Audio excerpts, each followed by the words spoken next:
आप देख रहे हैं योर मनी। प्रबलीन वाजपेयी हमारे साथ मौजूद हैं आपके क्वेश्चंस को आंसर करने के लिए। और सवाल लेंगे, उदय कुलकर्णी ने एक सवाल भेजा है। 2 लाख रुपए की एसआईपी चल रही है, पोर्टफोलियो की वैल्यू है 20 लाख रुपए, 5 साल में 5 करोड़ का टारगेट है। सवाल सिंपल, अब इनका पोर्टफोलियो देख लेते हैं। पोर्टफोलियो में काफ़ी सारे फंड्स हैं और इंटरेस्टिंग ये है प्रबलीन कि इनके पोर्टफोलियो में अमाउंट एलोकेशन में भी काफ़ी डिफरेंशिएशन है। किसी फंड में 3,000 तो किसी फंड में इन्होंने 50,000 भी डाल रहे हैं ये हर महीने। Axis global equity alpha fund में 3,000 per month, Bajaj flexi cap में 50,000 पर मंथ, एक्सिस ग्रोथ में 9,000, एक्सिस ब्लू चिप में 13,000 रुपए महीना। और इसके अलावा 5 फंड्स हैं, HDFC index fund, Nifty 50 plan, Parag Parikh flexi cap, SBI retirement benefit, quant small cap और कोटिंग इमर्जिंग इक्विटी। इन सभी में 25,000 हर फंड में ये डाल रहे हैं। तो इनका पोर्टफोलियो पहले बताइए आपको कैसा लगा, कुछ चेंज करना है क्या, प्लस इनके गोल पर आपके कमेंट्स। दीपाली जी, इनका पोर्टफोलियो एक्चुअली में इंटरेस्टिंग है बिकॉज बजाज फ्लेक्सी कैप तो आई थिंक जस्ट NFO भी आया ही है, शुरुआत हो रही है, तो उसमें ऑलरेडी इन्हें 50,000 का एलोकेशन कर दिया है, तो काफी कॉन्फिडेंस है इनका ऑलरेडी AMC पे। एक तरीके से देखिए तो इनने क्या किया है कि काफी सारे इनने डिफरेंट कैटेगरीज को अपने उसमें शामिल कर लिया है और एक अच्छी मात्रा में इन्वेस्टमेंट किया है। कुछ फंड्स को मैं सलाह दूंगी अपने कंटिन्यू कर लें, Kotak emerging blue chip emerging equity को कंटिन्यू कर लें, क्वांट को कंटिन्यू कर लें। SBI का जो रिटायरमेंट फंड है ये एक हाइब्रिड फंड के तरीके से ऑपरेट करता है।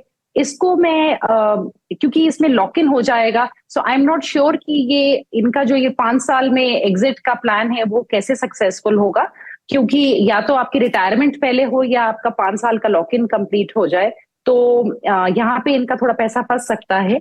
पराग पारिक फ्लेक्सी कैप ठीक है, HDFC इंडेक्स फंड में थोड़ा निवेश बढ़ा सकते हैं और एक्सिस ब्लू चिप को दीपाली जी ये अपना स्टॉप कर सकते हैं, एग्जिट कर सकते हैं, लार्ज कैप एक्टिव फंड की जरूरत नहीं है। एक्सिस ग्रोथ अपॉर्चुनिटीज और एक्सिस ग्लोबल का जो फंड है ये दोनों एक में करीबन 30-35% हमें बाहर, इंडिया के बाहर एलोकेशन मिलता है और दूसरे में पूरा ही इंडिया के बाहर मिलता है। और इन दोनों फंड्स का जो इंडिया के बाहर का निवेश है वो श्रोडर्स मैनेज करता है। तो मेरे ख्याल से दीपाली जी यहाँ पे एक डुप्लीकेशन है। मेरे ख्याल से इंडिया के बाहर पैसा लगाने के लिए पैसिव स्ट्रैटेजी बेटर रहेगी, ये मेरा मानना है। और 5 साल का जो ओवरऑल इनने अपना एक हमें टाइम पीरियड दिया है ये बहुत ट्रिकी है। पिछले अगर हम 20 साल के निफ्टी के रिटर्न्स देखें और हम SIP रिटर्न्स देखें 5-5 साल के डिफरेंट पीरियड्स में, तो वो एज हाई एज 30% भी जा चुके हैं, पर एज लो एज 2% भी हैं।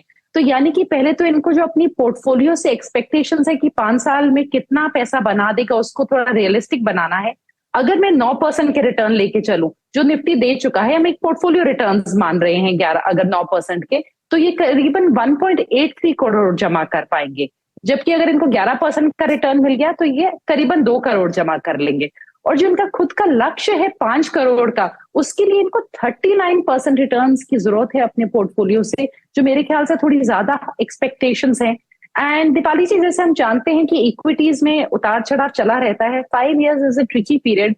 तो मेरी सलाह होगी जहां पे इनके पास स्मॉल कैप भी है, सारे मिड कैप भी है, अगर ये अपना निवेश का टाइम थोड़ा बढ़ा सकते हैं तो फिर ये बहुत कंफर्टेबली 10 इयर्स में अपने पोर्टफोलियो को जो इनका टारगेट है उससे अचीव कर पाएंगे विदाउट अनड्यू रिस्क, अज्यूमिंग 11% के एक पोर्टफोलियो रिटर्न्स।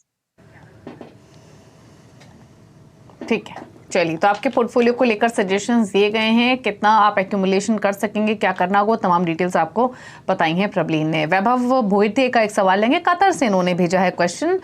लमसम इन्वेस्टमेंट की हुई है 11 लाख की, 5 इयर्स में 1 करोड़ का टारगेट है, 40 लाख रुपए एडिशनल इन्वेस्ट करना चाहते हैं, किस फंड में निवेश करें जानना चाहते हैं। एग्जिस्टिंग पोर्टफोलियो में बता दूं सभी लमसम पोर्टफोलियो है इनका। निपॉन इंडिया स्मॉल कैप में 7.5 लाख, HSBC इंफ्रास्ट्रक्चर फंड में 1.5 लाख, टाटा डिजिटल में 10,000 और एक्सिस मिड कैप में 2.25 लाख के आसपास की इन्वेस्टमेंट्स हैं।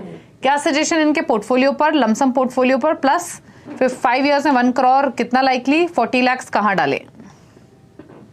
जी दीपाली जी, अगेन जो वैभव जी का पोर्टफोलियो है उसमें अगर आप देखें तो उनका स्मॉल कैप है, मिड कैप है। जो स्मॉल कैप सबसे ज्यादा मात्रा में है तो काफी हाई रिस्क पोर्टफोलियो है उनका, मिड कैप थोड़ी कम मात्रा में है। उसके अलावा इनके पास 2 सेक्टोरल फंड्स हैं।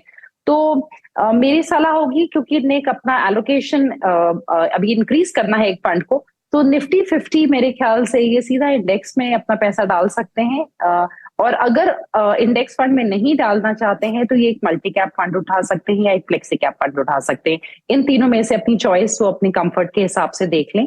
और इसके अलावा अगेन जो 5 साल का एक समय रहता है, जैसे मैंने बोला, थोड़ा सा ट्रिकी हो जाता है मार्केट्स के लिए।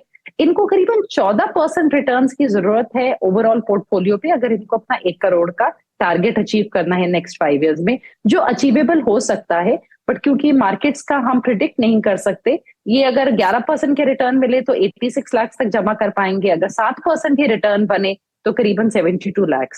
तो अगेन कितना इन्वेस्टमेंट रिटर्न आता है ये समय ही बताएगा, but obviously over a period of time equities इनको अच्छा इन्वेस्टमेंट रिटर्न देंगी। और अगर इनके पास फ्लेक्सिबिलिटी है अपने इन्वेस्टमेंट होराइजन की तो वो बहुत ही अच्छी बात होगी।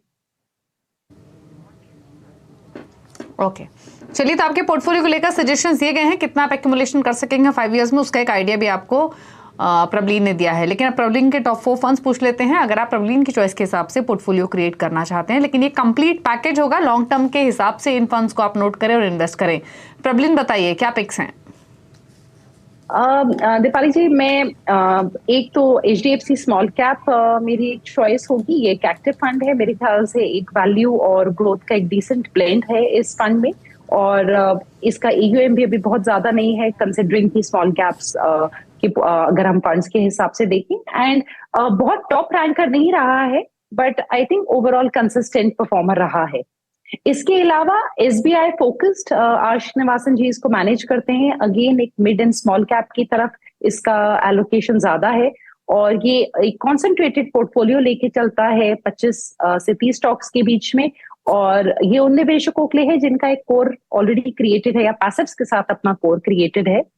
इसके अलावा मेरे ख्याल से मिड कैप 150 इंडेक्स फंड एक अच्छी एडिशन है इन्वेस्टर्स के लिए, जो कई बार या तो मिड कैप्स में 2 फंड रखना चाहते हैं तो आप एक एक्टिव फंड रख सकते हैं, एक पैसिव फंड रख सकते हैं, या फिर बहुत लंबे समय का आपका इन्वेस्टमेंट है तो भी आप सीधा मिड कैप 150 को उठा सकते हैं। डिफरेंट फंड हाउसेस के थ्रू ये ऑफर्ड है, 4 या 5 AMCs के द्वारा। एंड एक और जो मेरी चॉइस होगी वो है एडेलवाइज का large mid 250 index fund. Again एक पैसिव स्ट्रैटेजी है, 86% मार्केट्स को रिप्रेजेंट कर देते हैं लार्ज और मिड कैप्स मिला के। सो अगेन दीपाली जी, जहां पे लोगों के पास अभी एक्टिव फंड ज्यादा हैं उनके पोर्टफोलियोज में, वहां पे ये एक डिसेंट एडिशन हो सकता है कि एक पैसिव फंड को आप इंट्रोड्यूस करें और ये 50% लार्ज कैप और 50% स्मॉल कैप का उनको एक्सपोजर भी देगा। ओके चलिए, तो Edelweiss Nifty large mid cap 250 index fund, mid cap 150 index fund, SBI focus equity और HDFC स्मॉल कैप, इन फंड्स के साथ एक पोर्टफोलियो आप क्रिएशन कर सकते हैं। थैंक यू प्रबलीन शो में आने के लिए और सभी क्वेरीज को आंसर करने के लिए, अपनी चॉइसेस भी शेयर करने के लिए। Thank you so much. इसी के साथ एक ब्रेक के उस पर भी खबरें जारी है CNBC आवाज पर। नमस्कार।